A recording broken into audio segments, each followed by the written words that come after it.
Right now, on the National Weather Desk, 1-2 punch. More winter weather is moving across the Great Lakes, heading for the Northeast. Sticking to the roads, creating that slushy conditions out there. Catastrophic beach erosion. Severe weather brings the ocean closer than ever to coastal homes. 70% of the county's 47-mile coastline is considered critically eroded. How climate change is impacting your health. Pay attention to their physical and mental health as it comes to climate change. Go IM-1 and the Odysseus lunar lander. Reaching for the moon. The next step in returning astronauts to the lunar surface. And alligators aren't native to Arizona. So why does it look like they're living in this lake? From our nation's capital, this is the National Weather Desk.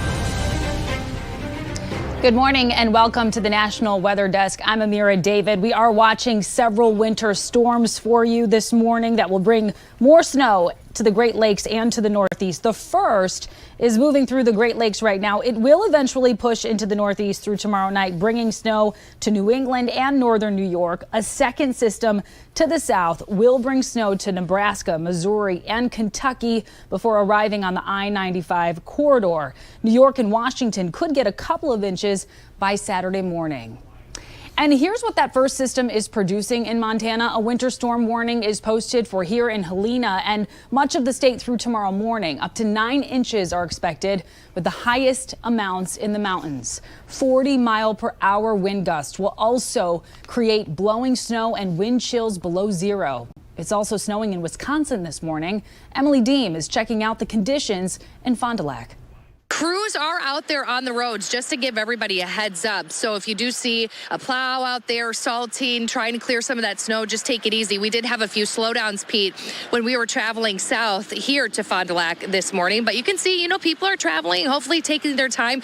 But you can see from Pioneer Road here, this frontage road right next to I-41, this is kind of similar to what you'll see out there on the road. You see that the snow is sticking to the ground. It's creating some of that slushy mix that's out there. We had at times kind of got a little dicey because it was, getting on the tires, and we kind of moved there on the road, but we were taking it slow as well. But this snow right here, I'm stepping on it. It's that packing snow, Pete. So it's really, making it tough for some of those commuters this morning and creating really slushy conditions. When meteorologists track storms, they rely on data from various sources. They also look at models, and two of the most reliable are the Euro and the American, also known as the GFS. But what's the difference between the two, and which one has the sharpest accuracy? Meteorologist Emily Santum explains.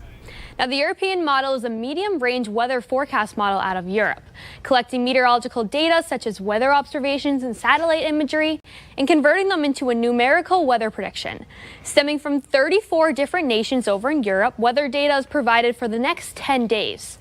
Now, the Euro gained popularity during Hurricane Sandy in 2012, as it correctly forecasted Sandy's landfall on the East Coast about 7 days out. Now, the global forecast system, or the American model, or as we call it, the GFS, was created by the National Weather Service. It collects several data variables plus precipitation, temperatures, winds, soil moisture, and much more, and combines them into a 16-day forecast. And as a disclaimer, most models do an accurate job of forecasting 1 to 2 days out, as opposed to more than 2 weeks. More than half the time, the European model is more accurate than the GFS. Well, severe weather and rough seas this year are taking a toll on Florida beaches. The erosion has been so bad the shoreline is inching closer to people's backyards. Amber Robb is in Jupiter Beach with the details. Erosion up and down our coastline. This is an incredible anomaly that you have a super El Nino that causes this to happen. This Jupiter Inlet Colony resident tells CBS 12 News he's lived here for 10 years and has never seen this. For me, it's, it looks a little different, and I have to step a little bit further to get down to the beach, but I feel terrible for my neighbors. His sand dunes are completely gone, but luckily he has a revetment wall. But some of his neighbors are not as fortunate. You can see here video of backyards partially destroyed, sand dunes gone, and the water washing up to homes. And it's not just an issue in this area. Palm Beach County's Department of Environmental Resources Management says this is a major issue. And about 70% of the county's 47-mile coastline is considered critically eroded. He says what we're seeing in this area isn't normal. In Jupiter Inlet Colony, we've seen, pools and the edge of home structures undermined, things that we don't typically see on a regular basis here in Palm Beach County. Some residents are hopeful that it will get better. Today, it's looking better. The piling is more covered up. The waters are calmer. There's a little bit more beach. The town's mayor tells me hopefully by the end of this week, they will be able to restore the dunes. He also is meeting with our state and U.S. lawmakers, hoping to fast track a more permanent solution before turtle nesting season starts. Climate change is the biggest global health threat of the 21st century. That's according to the World Health Organization. Maya Ingalls spoke with experts to find out how your health could be impacted by rising temperatures and extreme weather events and what you can do to protect yourself. Climate change is impacting people's health in a lot of different ways. With nearly nonstop major fires in Canada, last June and July became the summer of smoke. But we did see an increase in people who needed to come see us because the wildfire smoke was causing problems with their breathing. And Dr. Joe Santangelo is the Chief Medical Quality and Safety Officer for Munson Healthcare. He says severe weather events caused by climate change can have a direct impact on our health. so we're seeing the spread of some diseases that only occur in certain climates. And as climate is changing, those diseases are spreading to new areas. And Dr. Santangelo isn't alone. We're going to have more respiratory diseases, more cardiac diseases. Michelle Lee is the founder of Clever Carbon, a company that teaches people about their carbon footprint. And with the extreme weather patterns that are happening today, we're only going to see this more. She says it's not just the physical health impacts that are a cause for alarm. The mental health impact of this is a lot of anxiety, a lot of impending doom, because you have no control over it. The effects of climate change can have the potential to make us feel a little helpless. What can people do to try to prevent any sort of health impacts from climate change? I think one of the best things to do is to learn about climate change and to take action. Dr. Santangelo says to stay informed about weather forecasts and advisories. And Dr. Santangelo says the best thing you can do for your health is be prepared. Well, cleanup continues along the Pigeon River in North Carolina 2 years after severe floods caused significant damage. Rex Hodge looks at the innovative and fiery process crews are using to get rid of the debris. Stumps, branches, wood. But they just put the debris over here in the pile and we burn it. How hot does that thing get? Very hot. Burris offered to build the incinerator on one of his Rockman construction yards in Bethel, keeping costs low for Haywood County. There's specs that you have to go by. The idea is the fan to blow over the pile, blow the smoke around, and make a vortex. It took some doing. Got the fan the right elevation, got the blocks the right elevation to make it all work. It is working. Any metal is removed and can be recycled. Other trash goes to the landfill. But the wood is burned up instead of being ground up, leaving behind a messy mulch, likely ending up in a landfill as well. And it's all per regulation? All per regulation. Our quality comes out here and looks at it and checks it out. Everything's great. Burris is no stranger to flooding. His business, especially equipment, was impacted by Tropical Storm Fred remnants 2.5 years ago. He knows how important it is to remove river debris. It's going to create more problems later in another flood. And we need that out of there for sure. 5, 4, 3, 2, 1, ignition, and liftoff. There it goes. The Odysseus lunar lander, nicknamed Odie, successfully launched from NASA's Kennedy Space Center in Florida overnight. NASA hopes it makes the first touchdown on the lunar surface in more than 50 years. The mission is part of the plan to return astronauts to the moon later this decade. Well, 2 paramedics avoid a disaster while transporting a patient on a Massachusetts interstate during Tuesday's nor'easter. As they were driving, a car came across the median and rolled over several times directly into their path. Thankfully, the ambulance was able to avoid the car. The driver of the car was also not seriously injured. And coming up on the National Weather Desk, we're going to find out how this winter's lack of ice on the Great Lakes could lead to lower water levels this summer. And we head to Indiana to find out how an unusually warm winter is causing an early start to the maple syrup season.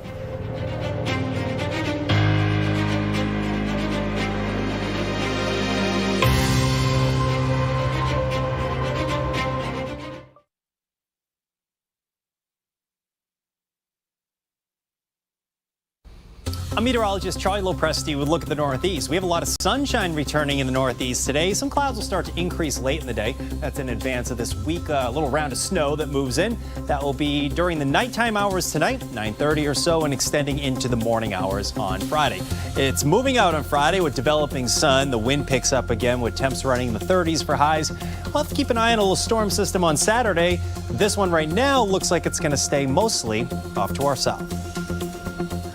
I'm Chief Meteorologist Gerard Jabali. Here's a look at the Mid-Atlantic region. Going into your Thursday will be a little milder. Temperatures reaching around 50 degrees for the Baltimore area. Thursday night, a front's going to go by. It's mostly dry, bringing some clouds. And then your Friday actually will be a little bit cooler on the other side of that front. We do have another storm system setting up that could bring some snowfall to the area. But once again, at least we will be milder going through your Thursday before chillier on Friday. I'm meteorologist Vitas Reed. Here's a look at your southeast forecast highs for the day. Looks like we're seeing a high of 66 in Nashville, as well as Raleigh. Charleston about 69 degrees. Pensacola 66. Mobile coming in at 69. We'll see those mid-upper 70s from Tampa down through West Palm. High pressure pretty much in control over the southeast, giving us nice sunshine out there. Still a little cool over parts of the Carolinas and Tennessee, but it looks like we're going to see just a little bit of stream of clouds. Our next weather maker will be bringing in some moisture as we get into later towards the weekend across the area.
Well, she was our first host on the National Weather Desk, but is now making history in a different role. Veronica Johnson is now the chief meteorologist of WJLA-TV right here in Washington, D.C., making her the first African-American woman in that role. In honor of Black History Month, Emily Gracie caught up with the busy chief to find out how her love of weather began.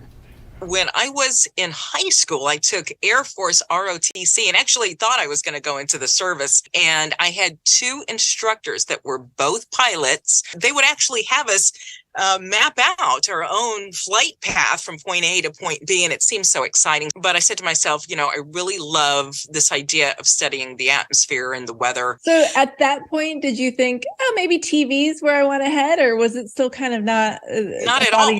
See, I was the shy kid in school. My junior year in college, a friend of mine was doing his internship, Johnson City, Tennessee. Shout out to the wonderful Mark Reynolds, kind of guiding me as a young student to say, look, I know you're shy, but this thing of delivering the weather, it's all about the message, right? If you have put together the best forecast possible, that delivery part will take care of itself because you're just telling them what you already know. In a field that's very much still dominated by not only men, but white males, were you kind of an anomaly? I was big time an anomaly. There were very few people who looked like me. I would say 0. I truly thought when I started out in this business that really there would be not only more females, but there would be many more minority females. When I started in this business, it was nearly 40 years ago.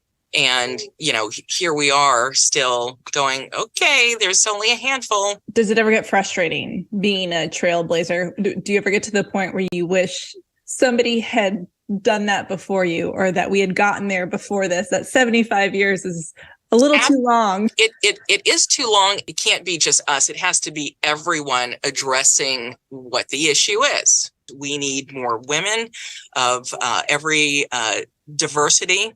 We need more people sitting at that weather and climate table. Any advice, words of wisdom to girls, boys that want to go into weather? It's okay to take a minute, a beat to rest, but don't stop running toward your goal. Sometimes it takes 37 years. She's an incredible one, that's for sure. Well, there's only a 4 to 6 week window to tap maple trees before the sap stops running. This year, trees in Indiana are being tapped early, and as Lynette Grant reports, it's all because of the weather. Tree sap naturally collects inside maple trees every year. That sap contains energy the trees need for food. Hannah Branchick, a naturalist with St. Joseph County Parks, says there is more than enough sap in the trees. In a given year, it's hundreds to thousands of gallons, but we also have about 250 trees that we tap here. As temperatures warm above freezing during the day and drop below freezing at night, the resulting change in pressure moves the sap through the tree. To get the sap out, a hole is drilled into the tree bark, and sap is collected in either buckets or tubing, taking it directly to the evaporator pan. That's only about a 4 to 6 week long cycle within the actual season itself. So normally you have to catch it right away if you want to have a really long season. Branchick says this is not the earliest they have tapped maple trees at Bendix Woods County Park, but it may be the wackiest year.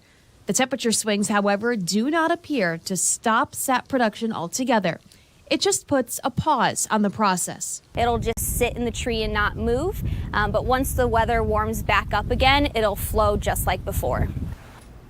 Well, this year, Wisconsin has seen an unusually warm winter. Those warmer temperatures mean historically low ice levels on the Great Lakes. Meteorologist Phil DeCastro looks at how the lack of ice could mean lower water levels at the lakes later this year.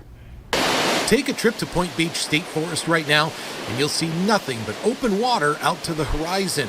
Now, that wouldn't be so unusual if it wasn't the middle of February. Meteorologist and researcher Brian Moroska says this winter is unlike any on record. We had about 51 years of reliable ice data on the lakes. And for this time of February, we have never seen ice this low in the Great Lakes. The Great Lakes is a basin are at historic lows. Lake Superior, Michigan, and Huron are all at their historic lows for this time of year. Less than 3% of the lakes have ice cover as of February 13th. The long-term average is more than 35% at this point of the winter, more than 10 times our current ice cover. When the lake is this open for this much of winter, it can lead to a lot of evaporation and lower lake levels. But that's not the case this winter. The lakes aren't frozen, but they're cold. When the water temperatures get down to where they are right now, you need real cold air to really evaporate off them. So we're not seeing that cold air, so the evaporation is being kept in check. It's occurring, but it's being kept in check.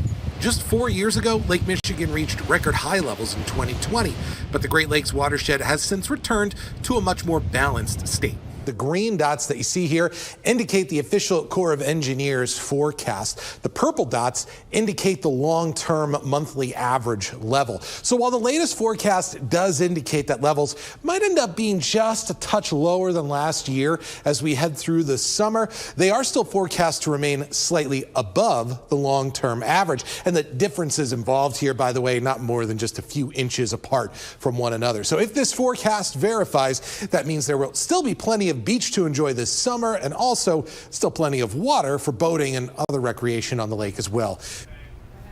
Well, in Mesa, Arizona, 9 one-on-one dispatchers have been fielding a ton of calls about danger at a local lake. Reports have been pouring in about alligators in the water, but as Jason Berry reports, what looks like massive predatory reptiles are something entirely different. There's no reason for anyone to panic, but you wouldn't know it from the 911 calls that have come in to report an alligator in the lake at Riverview Park in Mesa. For the past several weeks, a number of park visitors have been fooled into thinking there are real alligators swimming beneath the surface, ready to pounce on a small child walking by. It turns out the rugged reptiles are not real. It looks so stinking real. It does. It freaks me out because I hate alligators. I hate them. Arizona's family has learned the creepy crocodile and eerie alligator strategically placed on opposite ends of the lake are nothing more than foam islands that give ducks, birds, and turtles a place to hang out and soak up the sun. Crocodiles out there. Andrea Moore is director of Mesa's Parks and Rec Department. She tells us the city recently installed the fake reptiles along with some fake islands as a way to help the turtle population out here, which often struggled to reach the shore. First we tried a dirt ramp. That worked a little bit, but the turtles had a hard time getting back into the water. And so we found with one of our lake supply vendors, they had these foam options, and they're working out well. The turtles love them. City officials admit they didn't expect so much buzz from their foam friends, but it's all in good fun. It'll be interesting to see what the reaction is when they add a couple of hippos to the lake in the next few weeks.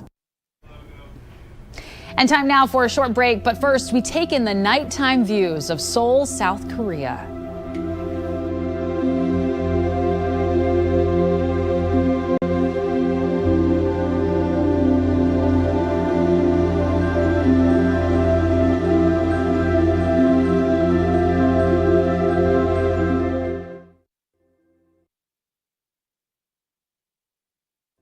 Well, a very good Thursday morning, everyone. I'm meteorologist Andrew Buckmichael. Taking a look at what's on the way for us. We got a little bit of light snow mixed with some rain across the Midwest for the day today. And temperatures on the cool side for most of us, a little warmer in the Ohio Valley.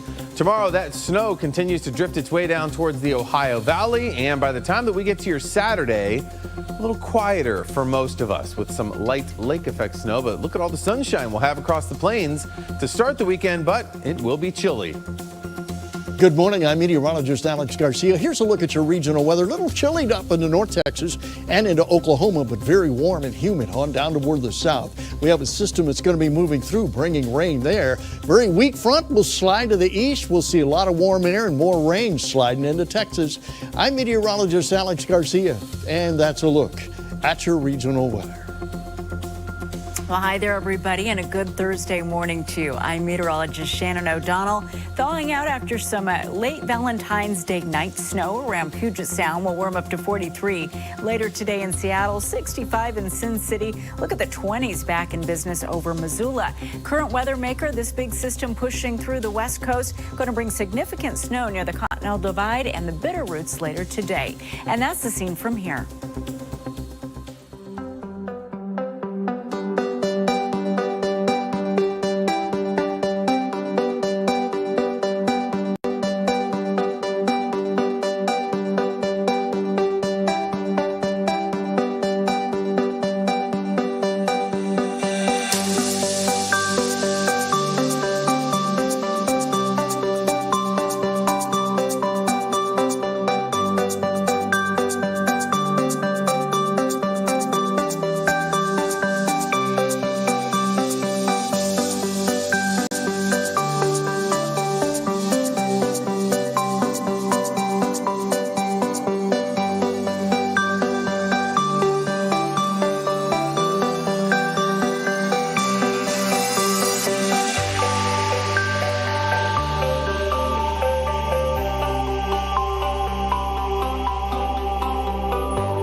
Weather Window, presented by the National Weather Desk. A chilly morning time view of Fraser, Colorado. More snowfall is expected there in the coming days.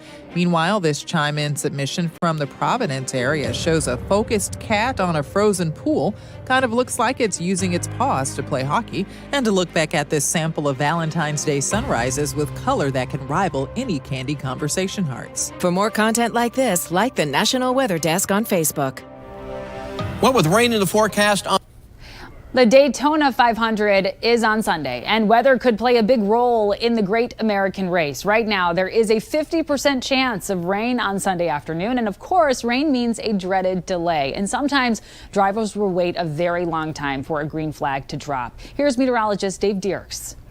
Well, with rain in the forecast on Sunday for the Daytona 500, have you ever wondered the longest rain delay in Daytona 500 history? Well, that was back in 2014, 6 hours and 22 minutes long. And in the midst of that, a tornado warning, which required the grandstand to be evacuated. About an inch of rain fell, and when the race resumed around 9 o'clock in the evening, Dale Earnhardt Jr. won the prize.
Thank you so much for joining us. Tomorrow on the National Weather Desk, we're going to talk with an unofficial NASCAR meteorologist about what goes into the forecasting of car races. I'm Amira David. Make it a great Thursday, and we will see you right back here tomorrow.